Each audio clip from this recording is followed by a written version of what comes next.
பேரவைத் தலைவர் அவர்களே, கடந்த 4 மாதங்களாக வளைகுடா பகுதியில் நிலவி வரும் போர் சூழல் காரணமாக எரிவாயு சிலிண்டர் கிடைப்பதில் தட்டுப்பாடு நிலவி வருகின்றது.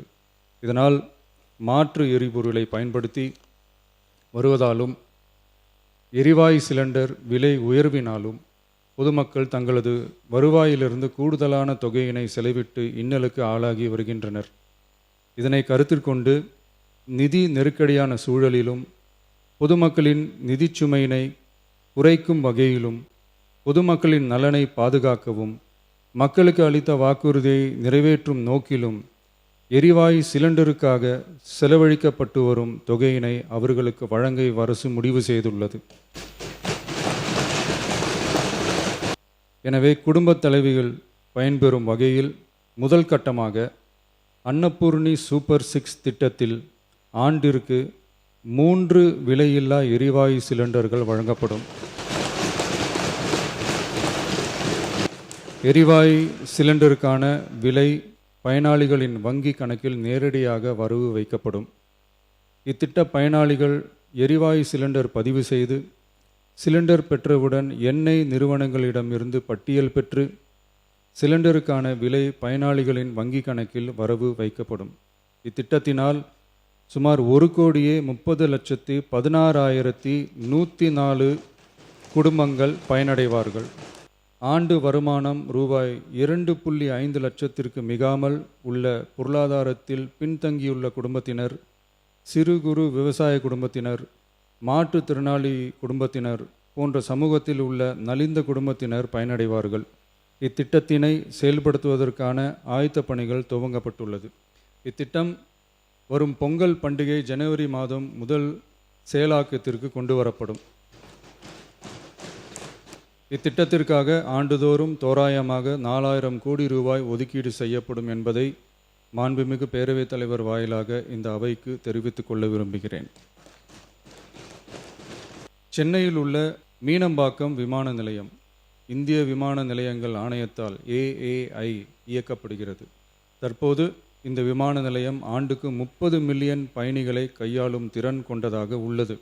வளர்ந்து வரும் சென்னை மாநகரத்தின் தேவைகளை கருத்தில் கொண்டும் பயணிகளின் வசதிகளை கருத்தில் கொண்டும் தொழில் வளர்ச்சியினை கருத்தில் கொண்டும் சரக்கு போக்குவரத்தை அதிகரிக்கும் வகையிலும் புதிய விமான நிலையம் அமைப்பதற்கான தேவை ஏற்பட்டு உள்ளது.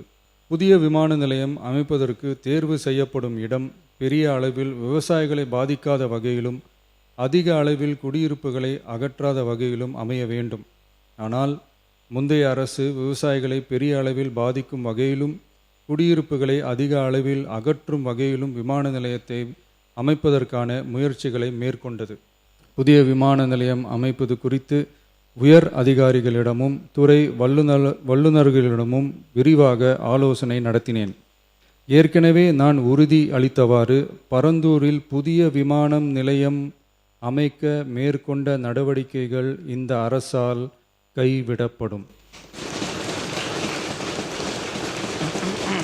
துறை சார்ந்த வல்லுநர்கள் மற்றும் கல்வியாளர்கள் ஆகியோர்களிடம் கலந்தாலோசித்து விவசாய நிலங்கள் மற்றும் குடியிருப்புகளுக்கு பெரிய அளவில் பாதிப்பு ஏற்படாதவாறு புதிய விமான நிலையம் அமைப்பதற்கான பொருத்தமான சில மாற்று இடங்கள் தேர்வு செய்யப்பட்டுள்ளன.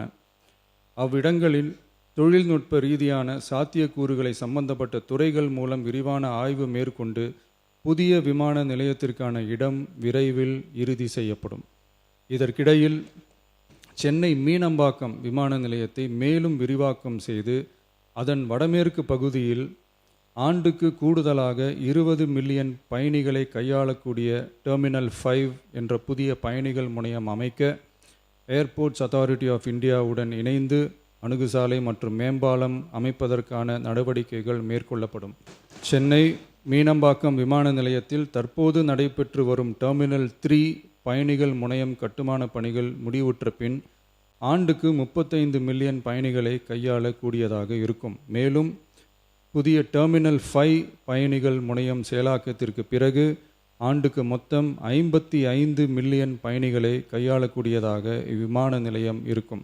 இதன் மூலம் சென்னை விமான நிலையத்தின் சேவைகள் மேம்படுத்தப்படுவதோடு பயணிகளின் போக்குவரத்து தேவை புதிய விமான நிலையம் அமைக்கப்படும் வரை பூர்த்தி செய்யப்படும்.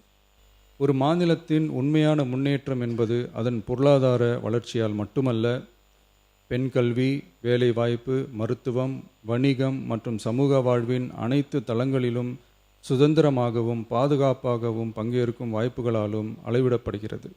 மகளிரின் பயண சுதந்திரம் அவர்களின் பொருளாதார சுதந்திரத்திற்கும் குடும்பங்களின் முன்னேற்றத்திற்கும் அடித்தளமாக இருக்கிறது. தற்போது செயல்படுத்தப்பட்டு வரும் மகளிர் கட்டணமில்லா பயண திட்டத்தில் மாநகரம், நகர்ப்புறங்களில் சாதாரண மற்றும் மலைப்பகுதி பேருந்துகளில் 40 கிலோமீட்டர் வரை மட்டுமே பயணம் செய்ய அனுமதிக்கப்பட்டு வருகிறது. எக்ஸ்பிரஸ், எல்எஸ்எஸ், டீலக்ஸ் பேருந்துகள் மற்றும் புறநகர் பேருந்துகளில் கட்டணமில்லா பயணம் அனுமதிக்கப்படுவதில்லை. தமிழ்நாட்டின் எந்த பகுதியிலும் வசிக்கும் ஒரு மகளிரும் போக்குவரத்து கட்டணத்தால் தமது வாய்ப்புகளை இழக்கக்கூடாது என்ற சமூக நீதி சிந்தனையை இவ்வரசு முதன்மையாக கொண்டுள்ளது. இதனை கருத்தில் கொண்டு மகளிர் கட்டணமில்லா பயண திட்டத்தை விரிவுபடுத்தி பெருமளவில் பயனளித்திடும் விதமாக வெற்றி பயணம் என்ற பெயரில் தேசத்தந்தை மகாத்மா காந்தியடிகளின் பிறந்த நாளான அக்டோபர் 2ஆம் தேதி முதல் செயல்படுத்த அரசு முடிவு செய்துள்ளது. இந்த மாமன்றத்தில் மகிழ்ச்சியுடன் அறிவிக்கிறேன். அதன்படி முதல் கட்டமாக மாநகரம், நகரங்களில் சாதாரண பேருந்துகள் மட்டுமின்றி மாநகரம், நகர்ப்பகுதிகளில் இயங்கும் எக்ஸ்பிரஸ், எல்எஸ்எஸ், டீலக்ஸ் அரசு பேருந்துகளிலும் மகளிர் கட்டணமில்லா பயணங்கள் மேற்கொள்ளலாம்.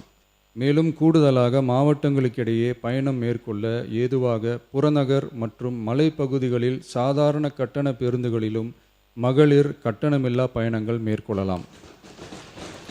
இத்திட்டத்தில் பயன்பெற வருமான உச்சவரம்போ மற்றும் மேற்கொள்ள விரும்பும் பயண எண்ணிக்கையிலேயோ கட்டுப்பாடுகள் இல்லை. வெற்றி பயண திட்டம் இதர சேவைகளிலும் படிப்படியாக விரிவுபடுத்தப்படும். இதன் மூலம் மாநிலம் முழுவதும் மகளிருக்கான எளிதில் அணுகக்கூடிய பொது போக்குவரத்து வசதி பெருமளவில் கிடைக்கும். இதன் மூலம் மாணவிகள் தொலைதூரத்தில் உள்ள கல்லூரிகளுக்கு செல்லவும், பணியிடங்களுக்கு செல்லவும், மருத்துவம் மற்றும் அத்தியாவசிய சேவைகளுக்கும் கட்டணமின்றி பேருந்துகளில் பயணிக்க இயலும்.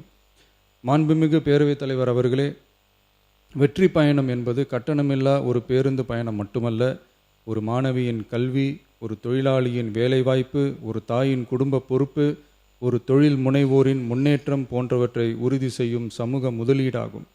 தமிழ்நாட்டின் எந்த பகுதியில் வாழ்ந்தாலும் மகளிரின் இயக்க சுதந்திரத்திற்கும் பொருளாதார முன்னேற்றத்திற்கும் அரசு உறுதுணையாக இருக்கும். இத்திட்டத்தின் கீழ் திருநரும் டிரான்ஸ்ஜெண்டர் கட்டணமில்லா பயணங்கள் மேற்கொள்ளலாம். வெற்றி பயணம்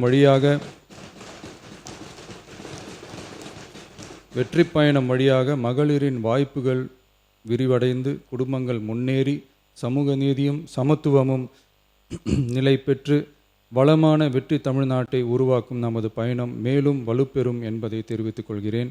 இத்திட்டத்தை செயல்படுத்துவதன் மூலம் ஆண்டுதோறும் தோராயமாக 6000 கோடி ரூபாய் செலவினம் ஏற்படும். நன்றி, வணக்கம். பிளே ஸ்டோர் மற்றும் ஆப் ஸ்டோரில் இருந்து பாலிமர் செயலியை QR கோடு மூலம் பதிவிறக்கம் செய்யுங்கள். செய்திகளை உடனுக்குடன் பெறுங்கள்.